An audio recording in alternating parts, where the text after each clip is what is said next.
Fa molts i molts anys, a la vila de Montblanc, un 23 d'abril, Sant Jordi va matar un drac que tenia atemorida tota la població i que s'estava a punt de cruspir a la princesa. A la història hi apareix el castell, també el rei, el drac i la princesa. Tots sabem què va passar quan va aparèixer el cavaller amb la seva llança a dalt del seu cavall, el cavaller Sant Jordi. Doncs va salvar a la princesa de les urpes del drac. Però no us heu preguntat mai què va passar el dia següent? Doncs jo us ho explicaré.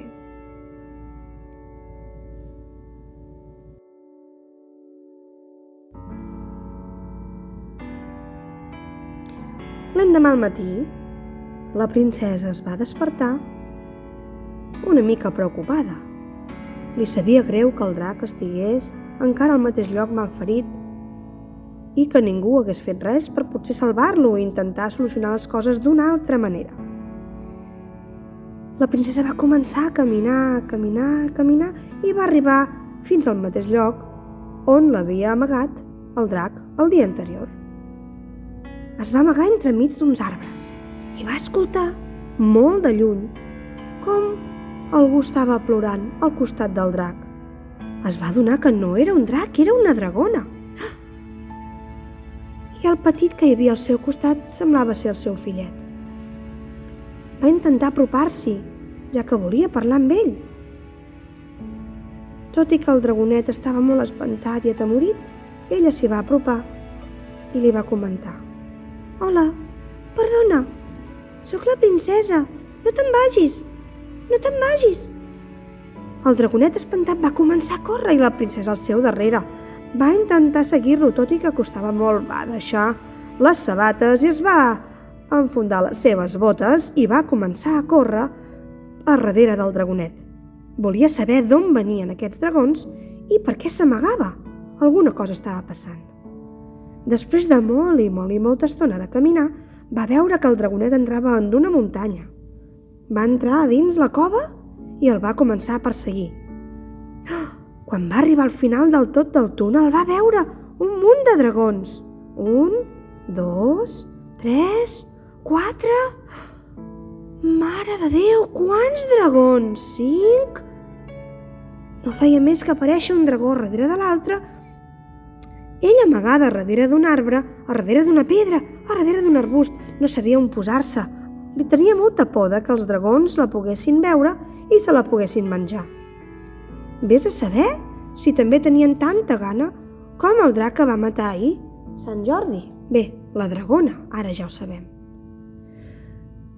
Quan es va acostar, amb el peu va tocar una pedra i els dracs la van escoltar. M'han vist! M'han vist! Se'm cruspiran! Ai, Déu meu, és l'últim dia de la meva vida. Dragonet, dragonet! Hola, tu ets la princesa, oi? Què vols de nosaltres? Ahir ja vàreu matar la meva mare. I avui et vols apropar a nosaltres per fer el mateix que vas fer amb ella? I a poc va veure que un dragó s'acostava. Hola, tu ets la princesa que ahir vas acostar-te a la dragona i vas matar-la? Nosaltres només volíem aconseguir una mica de menjar, ja que esteu talant tots els arbres que hi ha als boscos. Tots els animals han fugit i ja no sabem què menjar. Per això vàrem acostar-nos a les granges per menjar una mica, per alimentar els nostres fills. Ens pots ajudar, princesa? Oh, i tant que sí! Som-hi! La princesa va tornar cap al castell, decidida a parlar amb el seu pare. Pare, hem de parlar. No pot ser, esteu talant tots els arbres. El que va passar ahir no pot tornar a succeir. Hem d'ajudar-los, pare. Ajuda'm, parlem amb ells. Veuràs que trobarem una solució i conviurem tots junts a la vila de Montblanc. No estic del tot tranquil, filla meva. Pot venir un altre dragó en qualsevol moment i haurem de cridar Sant Jordi una altra vegada. No ens cal Sant Jordi. Sant Jordi? Heu dit Sant Jordi? A qui has de matar aquesta vegada? No has de matar ningú, Sant Jordi. Hem d'ajudar els dracs. No pot ser que anem matant els dracs sense conèixer la seva realitat. Penseu que ells també pateixen aquesta situació. Hem d'intentar conviure tots junts a la vila de Montblanc. Mira, filla, s'acosta un altre dragó. Hem de tornar a atacar. No, pare, no! Són amics meus, veuràs que podrem parlar amb ells. Mira, si s'apropa, jo li puc explicar que nosaltres estem disposats a parar de talar tots els arbres. Mira, aquest és el dragó, és el fillet de la dragona. No era un drac, pare, era una dragona. Anava a buscar aliments per la seva filla. Bé, què vols que fem per tu? Explica-li, dragó. Nosaltres tan sols volem que ens deixeu una mica d'aliments i ens taleu tots els arbres. Els animals se'n van i no tenim res per alimentar els nostres fills. Podem arribar a un acord.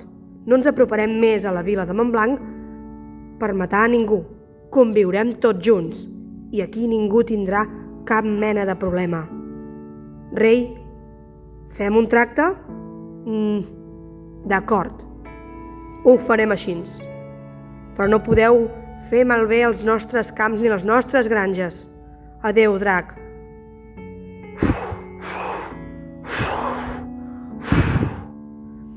En el moment en què marxava el drac de l'alegria, va incendiar una branca de l'arbre. I el dragonet va apagar-la amb el fum que sortia del seu nas. Ah, dragonet, què ha passat? Què ha passat? Mira! Ha aparegut un llibre! El dragonet li regala a la princesa, a la seva amiga, en senyal d'agraïment per haver-se entès i tenir pau entre els dracs i el regne de Montblanc. A partir d'ara, tots els dracs que volin a prop de Montblanc tan sols serà per apropar-se al bosc i buscar aliments pels seus fills i les seves filles. I vet aquí que el conte de Sant Jordi que coneixíem, l'endemà va tenir una història un tant diferent.